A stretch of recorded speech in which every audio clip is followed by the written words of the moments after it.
Guys, welcome back to my channel. আমি সুজাতা শুরু করছি একটা হ্যাপি মুড নিয়ে, নতুন একটা ব্লগ নিয়ে। তোমরা সবাই কেমন আছো? আশা করি তোমরা সবাই খুব ভালো আছো। আর ব্লগের স্টার্টিং দেখে বুঝতেই পারছো একটা পূজা বাড়ির ব্লগ দিচ্ছি, তাই তো। মানে আসলে পূজাটাও হচ্ছে আমাদের বাড়িতে যেহেতু মঙ্গলচণ্ডীর মন্দির রয়েছে, আর মঙ্গলচণ্ডী পূজা মামনি করে, সেই জন্য বাৎসরিক পূজাটা তো করতেই হবে, তাই না? তো বৈশাখ মাসের যে যতগুলো মঙ্গলবার পড়ে সেগুলো মামনি করে। আর জ্যৈষ্ঠ মাসে যেহেতু একটা পূজা করতে হয়, সেই জন্য এই পূজাটা এই জ্যৈষ্ঠ মাসে বা বৈশাখ মাসে কখনো যেটা যখন ভালো টাইম দেখা হয় সেই বুঝেই করা হয়। তো এটা জ্যৈষ্ঠ মাসে যেহেতু একটা পূজা করতে হয়, সেই জ্যৈষ্ঠ মাসের টাইম দেখে ভালো সময় দেখে আমরা এই পূজা করি। আর দেখো সকালবেলা 4:45টার সময় ঘুম থেকে উঠে, যেহেতু পূজা বাড়িতে প্রচুর কাজ থাকে, তো সমস্ত কিছু উঠান টুটান ঝাড় দিয়ে পরিষ্কার করে আমি এই সকালবেলা স্নান দান করে পুজোর জোগাড় করে নিয়েছি। আর পুজোর জোগাড় করতে করতে ঠাকুরমশাই চলে এসেছিলো। এইদিকে আমি ঠাকুরের পূজার জোগাড় করছিলাম, আর এইদিকে মামনি হচ্ছে নাড়ু মুরকি এগুলো সব বানাচ্ছিলো। আর এটা হচ্ছে বেবি দিদির মা, যেটা হচ্ছে ভোগের খিচুড়ি বানাচ্ছিলো। ভোগের খিচুড়ি লাবড়া ওই সমস্ত কিছু বানিয়েছিল। আর এইগুলো হচ্ছে পূজার জোগাড় আমি সকাল থেকে করে নিয়েছি। দেখো ঠাকুরের জন্য রজনীগন্ধা ফুলের স্টিক, রজনীগন্ধা গোলাপ ফুলের মালা, জবা ফুলের মালা আমি নিজে গেঁথে তারপরে বানিয়েছি। আসলে এটা পূজা বাড়িতে না, আমিও ভেবেছিলাম যে মানে ব্লগটা যখন যেগুলো করছিলাম সেইভাবে ব্লগটা বানাবো, কিন্তু তোমরা জানো যে পূজা বাড়িতে এরকম গুছিয়ে ব্লগ করা যায় না। আসলে কিছুদিন আগে প্রীতিমোয়া লাইফস্টাইলের ব্লগ দেখেছো? ও একটা পূজা বাড়ির ব্লগ দিয়েছে, আমার ওর ব্লগ দেখতে খুবই ভালো লাগে। তারপরে দেখি এই যে লুচি বেলে দিচ্ছিল, আর রিয়ার মাও এসেছিল। রিয়ার মা এসেও সবজি টবজি সমস্ত কিছু কেটে দিয়েছে। এইদিকে সমস্ত রান্না বান্না মামনি, বেবি দিদির মা, রিয়ার মাই করেছিল। আর এই দেখো ঠাকুরমশাই এইদিকে পূজা করা শুরু করে দিয়েছিল। যেহেতু ভোগের প্রসাদটা পরে দিলেও হবে, সেই জন্য পূজাটা করা শুরু করে দিয়েছিল ঠাকুরমশাই। আর আসলে কি বলতো, যে যখন আমি জোগাড় যন্ত্র করছিলাম তখন যে ব্লগটা বানাবো সেটা আর হয়ে উঠছিল না।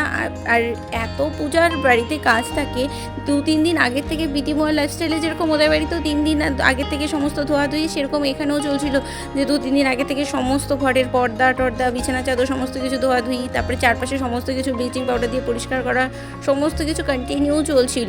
তো এই বাড়িতে পূজার একটা মজাই আলাদা, তাই না বলো? আমার ঠাকুমার বাড়িতে একটা কালী মন্দির আছে, ছোটোর থেকেই সেই কালী মন্দিরের পূজা দেখি বা পূজা দেখে দেখেই বড় হয়েছি। আর সেই জন্য এই বাড়ির পূজার যে একটা আলাদা আনন্দ, সেটা মানে কি বলবো, নিজের বাড়িতে পূজা হচ্ছে এটার মজাই অনেক বেশি আনন্দ হয়। তো যাই হোক, এই দেখো ভোগের প্রসাদগুলো, তারপরে মামনি লুচি পায়েস সমস্ত কিছু মাথায় করে নিয়ে আসছিল। আর এখানে বেবি দিদির মা হচ্ছে ভোগের খিচুড়িটা রেডি করছিল, থালার মধ্যে সাজাচ্ছিল। তারপরে ও কী রান্না হয়েছে সেটাও আমি তোমাদেরকে দেখাবো। আর হচ্ছে এই যে সবাই মিলে একটা কাজ করে না, এটারও একটা কিন্তু দারুণ মজা হয়। ওই ঠাকুমার বাড়িতেও সমস্ত কাকু কাকিমারা, ওখানে তো অনেক ওখানে অনেক ফ্যামিলির সবাই থাকে, তো সেই জন্য ওখানেও যখন সবাই আসতো খুব মজা হতো। আমরা তো অনেক দূর থেকে মানে চলে যেতাম আলিপুরে ঠাকুমার বাড়িতে। আর সেই জন্য এই যে মানে নিজের বাড়িতে যে পূজা হচ্ছে, এটা করব ওটা করব, এই যে আগের থেকে ভাবনা চিন্তাগুলো চলতে থাকে না, আনন্দ হয়, সেটারও একটা ভালো লাগে। তারপর দেখো এখানে মায়ের ভোগের জন্য কি রান্না হয়েছে।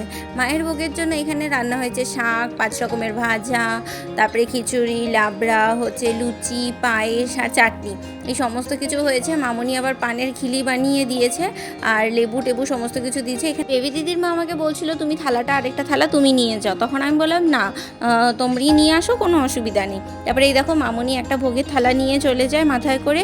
তারপরে হচ্ছে যেহেতু যে মানে বেবি দিদির মাকে আমি বলেছি যে তুমি নিয়ে আসো, তারপরে আরেকটা থালাও নিয়ে আসছিল, ভোগের থালা। তারপরে এই যে মাথায় করে নিয়ে আসছিল, তারপরে নিয়ে আসার পর ওই ঠাকুরের মন্দিরের সামনে ঠাকুরমশাইয়ের সামনে দিয়ে দেয়। আর সেই দিনকার ছিল খুবই গরম, অবশ্যই এখন কন্টিনিউ প্রচুর গরম চলছে। গরমে পুরো ঘেমে হালত খারাপ হয়ে গেছিলো, অঞ্জলি টঞ্জলি দেওয়া হয়ে গেছিলো। তারপরে বারান্দায় বসেছিলাম, তারপরে প্রচণ্ড জল পিপাসা পাচ্ছিলো, তারপরে শরবত খেলাম, তারপরে যজ্ঞ শুরু হয়। আর এই যে যজ্ঞ দেখতে আবার চলে আসি। এই যজ্ঞ কমপ্লিট হয়ে যাওয়ার পর, পূজা কমপ্লিট হয়ে যাওয়ার পর আমরা সবাই সবার মতো করে প্রসাদ খেয়ে নিই। তারপরে যেহেতু প্রচণ্ড গরম ছিল, আমি আবার স্নান ধান করে আবার সন্ধ্যাবেলা শাড়ি পরে রেডি হই। যেহেতু বড় করে পূজা হচ্ছিল না, সবার বাড়িতে প্রসাদ দিতে হবে বলে এটা ভেবে শাড়িটা পরি, কিন্তু প্রসাদটা দিতে যেতে হয় না। যাই হোক, তো আজকের ব্লগটা এখানেই শেষ করছি। যদি কিছু ভালো লেগে থাকে তাহলে প্লিজ লাইক কমেন্ট শেয়ার করে টাটা।